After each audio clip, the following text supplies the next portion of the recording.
दोस्तों नमस्कार।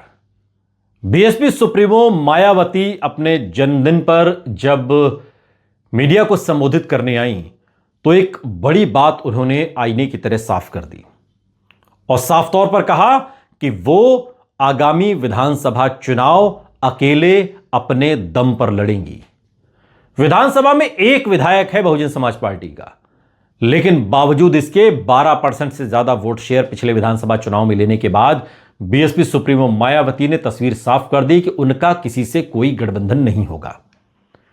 बहुजन समाज पार्टी की राष्ट्रीय अध्यक्ष मायावती ने कहा कि उनकी पार्टी देश भर के सभी छोटे बड़े चुनाव, जिसमें 2027 का उत्तर प्रदेश विधानसभा चुनाव भी शामिल है, अकेले लड़ेगी। लखनऊ में अपने 70वें जन्मदिन पर मीडिया को संबोधित करते हुए उन्होंने कहा कि किसी भी दल के साथ गठबंधन नहीं किया जाएगा और बीएसपी अपने दम पर उत्तर प्रदेश में पूर्ण बहुमत की सरकार बनाएगी। मायावती के इस बयान से एक बात तो साफ हो गई कि असदुद्दीन ओवैसी जो उत्तर प्रदेश की राजनीति में अपने पैर जमाने की कोशिश कर रहे हैं और अखिलेश यादव या मायावती के साथ गठबंधन करने के सपने देख रहे हैं, कहीं ना कहीं मायावती के एंगल से तो असदुद्दीन ओवैसी को झटका एक लगा है। मायावती ने साफ कर दिया है कि वो किसी से गठबंधन नहीं करेंगी, यानी कि अब जो गठबंधन का रास्ता ओवैसी के सामने खुला हुआ है वो अखिलेश यादव का है। या तो अखिलेश यादव से गठबंधन होगा या फिर ओवैसी अकेले अपने दम पर चुनाव लड़ेंगे। मायावती ने साफ तौर पर कहा कि पार्टी ने यह तय किया है कि सभी चुनाव में स्वतंत्र रूप से लड़ना ही उनके लिए फायदेमंद है और इस पर किसी तरह का कोई भ्रम नहीं होना चाहिए। हालांकि उन्होंने यह भी कहा कि भविष्य में अगर किसी दल के साथ ऐसा भरोसेमंद गठबंधन संभव हुआ जो खासकर सवर्ण वोटों का प्रभावी ट्रांसफर बीएसपी को करा सके तो उस पर सकारात्मक फैसला लिया जा सकता है, लेकिन ऐसी स्थिति में अभी सालों लगेंगे। बीएसपी सुप्रीमो मायावती ने दावा किया कि उत्तर प्रदेश की जनता एक बार फिर 2027 में बीएसपी को सत्ता में लाने के मूड में है।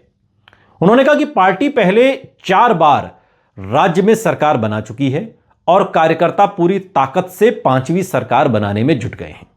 उन्होंने बीजेपी, कांग्रेस और अन्य दलों पर निशाना साधते हुए कहा कि बीएसपी उन्हें करारा जवाब देगी। मायावती ने इलेक्ट्रॉनिक वोटिंग मशीनों को लेकर भी चिंता अपनी जताई और आरोप लगाया कि पिछले चुनावों में गड़बड़ी और बेईमानी हुई। मायावती ने कहा कि ईवीएम के खिलाफ देश भर में विरोध बढ़ रहा है, लेकिन इसके बावजूद बीएसपी पूरी मजबूती से चुनाव लड़ती रहेगी। पिछले सरकारों पर बीएसपी संस्थापक कांशीराम की उपेक्षा का आरोप भी इस दौरान मायावती ने लगाया और यह भी कहा कि उनके निधन पर राष्ट्रीय शोक तक घोषित नहीं किया गया। मायावती ने मुसलमानों और अन्य समुदायों के साथ अन्याय का आरोप भी लगाया।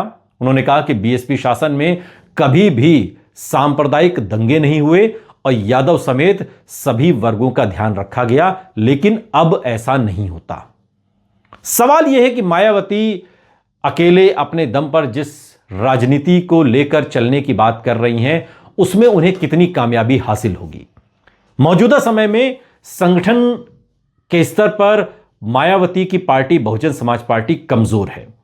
आकाश आनंद को एक बड़ी जिम्मेदारी देना, फिर पार्टी से बाहर करना और फिर वापस लाकर एक बड़ी जिम्मेदारी देने में कम से कम जो आम कार्यकर्ता हैं उनमें एक बात बैठ गई है कि कभी भी बाहर भी हो सकते हैं और यह डर भी उन लोगों के मन में बना हुआ है। दूसरा यह है कि मायावती की काट के तौर पर इसी उत्तर प्रदेश में और इसी पश्चिमी उत्तर प्रदेश में जहां से खुद मायावती आती हैं, चंद्रशेखर आजाद समाज पार्टी के तौर पर चुनावी मैदान में है। आजाद समाज पार्टी से बहुजन समाज पार्टी के गठबंधन की दूर दूर तक कोई संभावना नहीं है। मायावती तो आजाद समाज पार्टी जैसी पार्टियों को फर्जी पार्टी कहती हैं और यह भी कहती हैं कि ये उनके खिलाफ प्लानिंग के तहत, रणनीति के तहत ये पार्टियां बनाई गई हैं। सवाल यह है कि जो उत्तर प्रदेश का जो दलित समाज से आने वाला युवा है वो मायावती के साथ खड़ा है या चंद्रशेखर आजाद के साथ खड़ा है। आईने की तरह तस्वीर साफ है कि ज्यादातर लोग चंद्रशेखर आजाद के साथ खड़े हैं। चंद्रशेखर आजाद की सबसे बड़ी खासियत यह है कि वो लोगों के बीच में रहते हैं, लोगों से मिलते हैं, हर समस्या पर एक फोन कॉल पर पहुंचते हैं। लेकिन मायावती के बारे में कहा जाता है कि वो अपने ही सीनियर नेताओं से, विधायकों से, अब तो एक ही विधायक हैं, वो मिलना तक पसंद नहीं करती हैं और उनसे मिलना बहुत मुश्किल काम है। और ये तकलीफ मायावती ने जब समझी होगी तो आपको याद होगा कि 9 अक्टूबर को जो लखनऊ में विशाल जनसभा हुई थी उसमें मायावती ने कहा था कि अब मैं लोगों से मुलाकात करूंगी और ये कनेक्टिविटी हमारी बनी रहेगी। लेकिन ये बात भी सिर्फ मुंह से निकली और कानों तक पहुंची और उसके बाद गायब हो गई। चंद्रशेखर आजाद और मायावती की राजनीति में यह बड़ा फर्क है।